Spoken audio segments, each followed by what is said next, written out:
నమస్తే, నేను విచారి అక్షయ మీడియాకు స్వాగతం. వైకుంఠ ఏకాదశి ఉత్తర ద్వార దర్శనం నేపథ్యంలో తిరుమల భక్తులతో పోటెక్కింది. తిరుమాడ వీధులు జనసంద్రంగా మారిపోయాయి.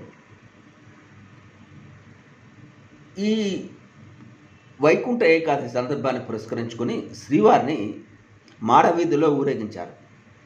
స్వర్ణరథం పైన శ్రీదేవి భూదేవి సహితంగా శ్రీవారు ఊరేగింపులో పాల్గొన్నప్పుడు వేలాది భక్తులు స్వామి దర్శనం చేసుకున్నారు.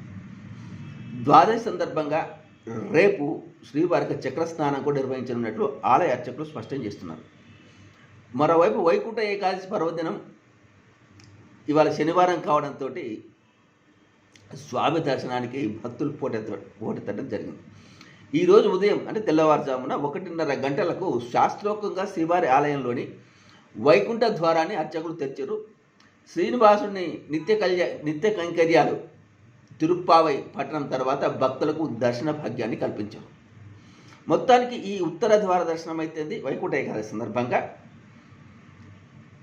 శనివారం రోజు కావడంతో స్వామికి ఇష్టమైన ప్రీతిపాత్రమైన శనివారం కాబట్టి భక్తులు స్వామి దర్శించేందుకు పోటెత్తడం ఇక్కడ గమనార్హం.